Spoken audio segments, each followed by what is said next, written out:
किसी नगर में एक साधु अपने शिष्य के साथ भिक्षा मांगकर अपना जीवन यापन करते थे। साधु के शिष्य का नाम रामू था। एक दिन गुरुजी और शिष्य ने तय किया कि वे अब इस नगरी को छोड़कर किसी और नगरी में जाकर रहेंगे।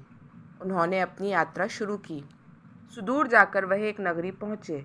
उन्होंने नगरी के बाहर ही एक बगीचे में बैठकर विश्राम किया और गुरुजी ने अपने शिष्य रामू को नगरी के अंदर जाकर कुछ खाने के लिए लाने को कहा। रामू नगरी में गया और उसने एक सब्जी की दुकान से सब्जियों का भाव पूछा। दुकानदार ने सारी सब्जियों का दाम टके सेर है।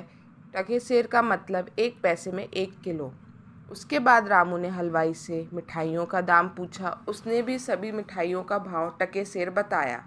रामू ने दुकानदार से पूछा कि इस नगर का नाम क्या है और यहाँ के राजा का नाम क्या है। दुकानदार ने बताया कि इस नगर का नाम अंधेर नगरी है और यहाँ के राजा का नाम चौपट राजा है।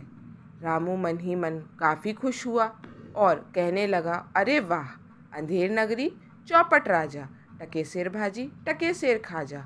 रामू के पास 7 पैसे थे। उन पैसों से बढ़िया बढ़िया मिठाइयाँ ली और गुरुजी के पास गया और उन्हें नगरी के बारे में सारी बातें बताई। यह सब सुनकर गुरुजी ने कहा कि हमें तुरंत इस नगरी से चले जाना चाहिए। ऐसी नगरी में रहने से कभी भी मुसीबत आ सकती है। उसने गुरुजी से कहा कि मैं इसी नगरी में ही रहूँगा। गुरुजी ने कहा कि तुम्हें यहाँ रहना है तो रहो, लेकिन जब भी कोई मुसीबत आए तो मुझे याद करना, मैं तुरंत ही आ जाऊँगा। ऐसे कहकर गुरुजी उस नगरी को छोड़कर चले जाते हैं। रामू उसी नगरी में रहने लगता है। वह रोज़ पकवान और मिठाइयाँ खाकर 1 साल में ही काफ़ी मोटा हो जाता है। एक दिन राजा के दरबार में एक गडरिया अपनी अर्जी लेकर आता है और कहने लगता है, दुहाई हो महाराज, मेरी बकरी मर गई। राजा ने गडरिये से पूछा, तुम्हारी बकरी कैसे मर गई? इस पर गडरिये ने कहा कि नारायण बनिए की दीवार गिर गई, जिसके नीचे दबकर मेरी बकरी मर गई।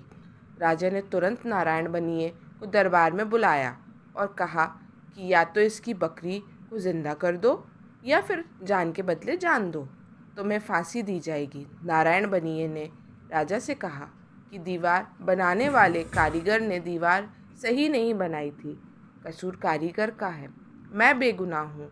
राजा ने कारीगर को बुलाकर पूछा।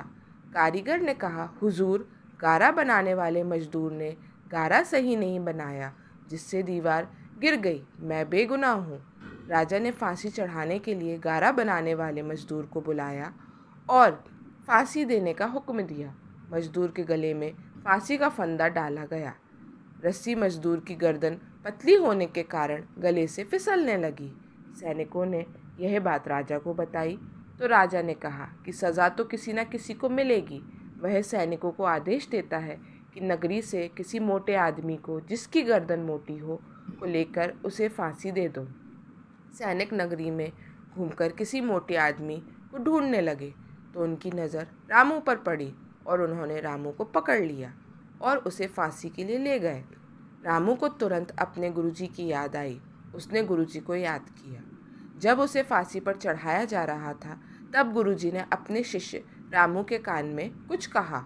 उसके बाद गुरुजी और रामू ने चिल्लाना शुरू किया और आपस में लड़ने लगे कि मुझे फांसी दी जाए, मुझे फांसी दी जाए। जब राजा ने गुरु और शिष्य से ऐसा करने का कारण पूछा तो गुरुजी ने कहा कि आज का दिन और ये पल बहुत ही शुभ है। इस क्षण में जिसे मृत्यु की सज़ा होगी तो वह सीधे स्वर्ग जाएगा, इसलिए हम दोनों में लड़ाई हो रही है कि मुझे फांसी पर चढ़ाया जाए। यह बात सुनकर राजा ने कहा, मैं यहाँ का राजा हूँ, यहाँ सब पर मेरा अधिकार है, इसलिए मुझे फांसी पर चढ़ाया जाए ताकि मुझे स्वर्ग मिले और मैं सीधा स्वर्ग जाऊँ। ऐसा कहकर उसने खुद के गले में फांसी का फंदा डाला और खुद को फांसी दे दी। इसके बाद रामू ने अपने गुरुजी से माफ़ी मांगी और कहा कि आपने सच ही कहा था कि इस नगरी में रहना हमारे हित में नहीं है।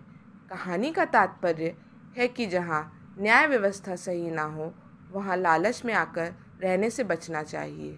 दोस्तों, कहानी कैसी लगी कमेंट कर बताइए।